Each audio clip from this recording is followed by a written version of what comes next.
Welcome to the flip video on climate change and energy.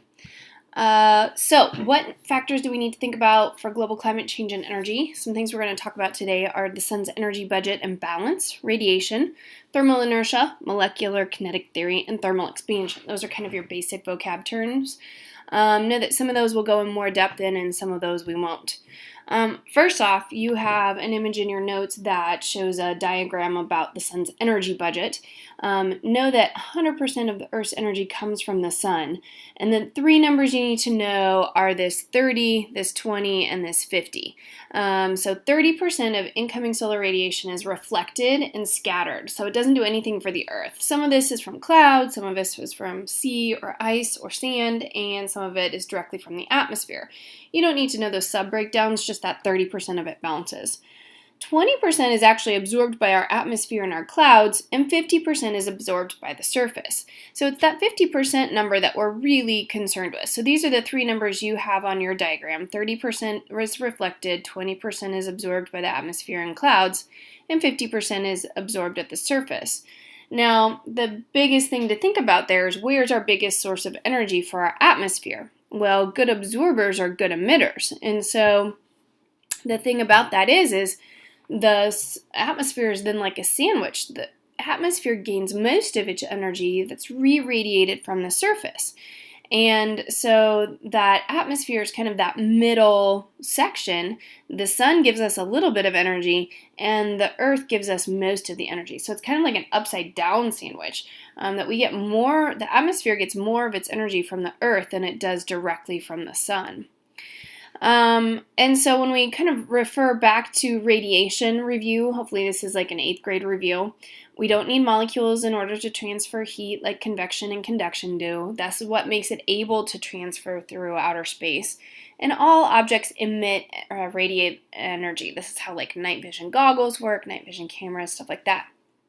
The thing is hotter objects emit more energy than cooler objects.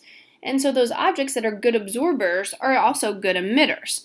So what that means is that energy that's coming down and going through the atmosphere, that 50%, most of it doesn't do anything for our atmosphere, and so it just goes directly to the earth. When it's re-radiated, it comes off in this longer, more scattered wavelength, and this is what carbon dioxide and water can actually absorb in our atmosphere. Which then becomes important when we talk about Earth's energy balance, because this is what's changing when we're talking about climate change. So if the energy coming in equals the energy going out of our atmospheres is the same or equal, then the overall global temperature changes is the same. If the energy in is more than the energy out, the Earth gets warmer, and vice versa. If the energy in is less than the energy out, then the Earth gets cooler. So this is kind of a diagram that shows excuse me, those numbers. Just know that they are, and so that's already kind of given in your notes there, that Earth as a whole, there's 100 energy units in and 100 energy units out. The atmosphere, if we add up all these middle numbers, there's 156 units in and 156 units out. And then at the Earth's surface, there's 145 units in and 145 units out. So what we worry about with climate change is the atmosphere gaining more energy units in than it was able to release back out again.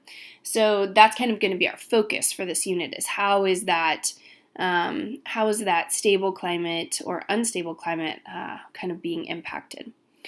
So one of the things we need to think about is thermal inertia. This video is a quick little video. I'll let you watch that on your own time. It'll be linked on Blackboard.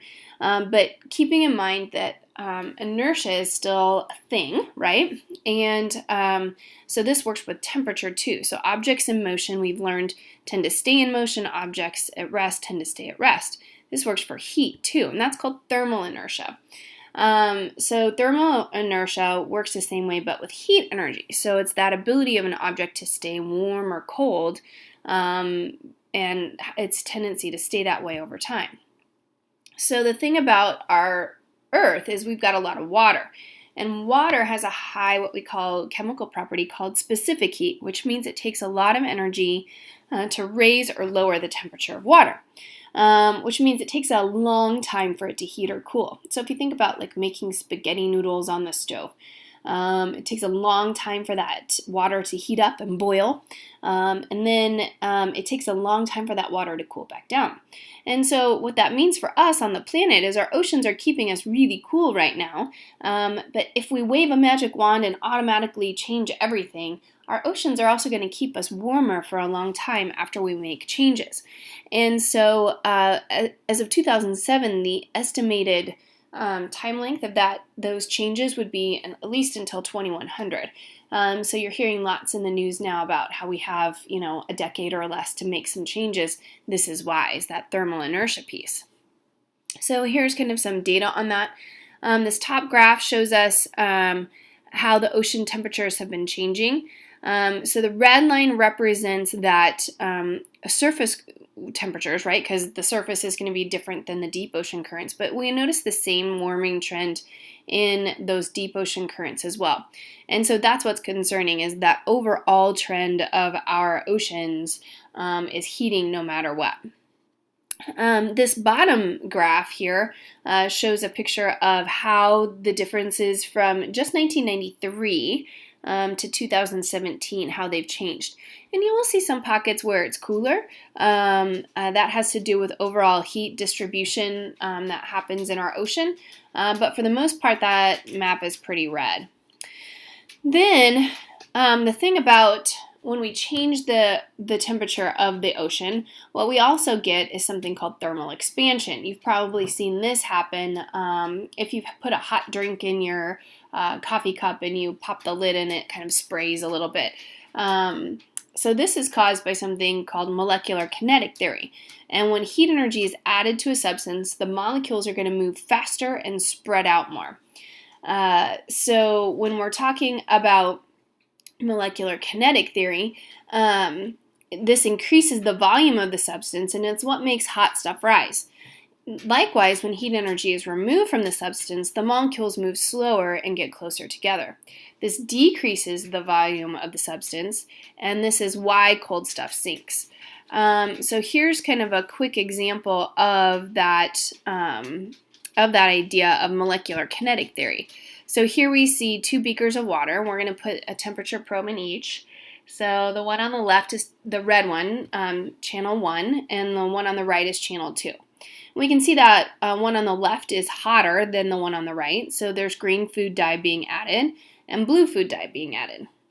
And what you notice is, look at how those dye swirls kind of stay put. You can really watch how slowly. But notice how these mix a lot faster. We're not mixing that liquid at all.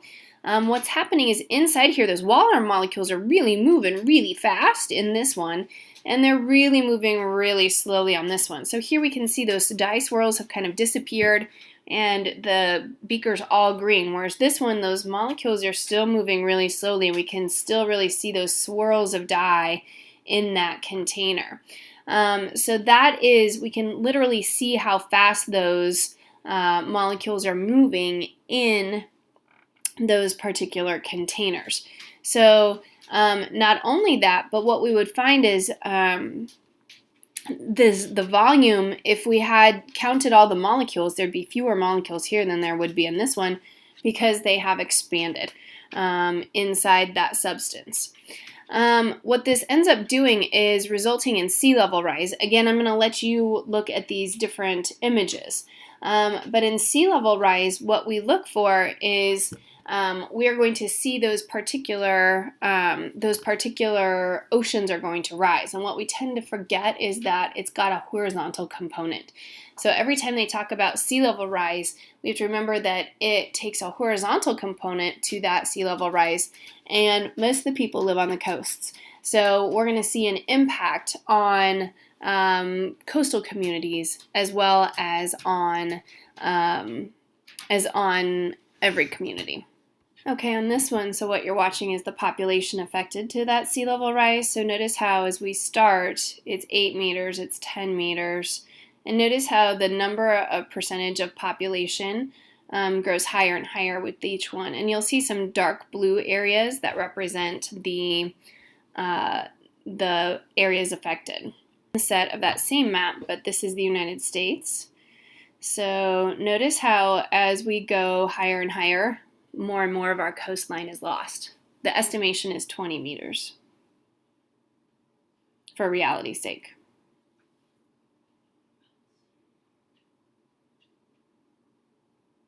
Florida, gone in an extreme model.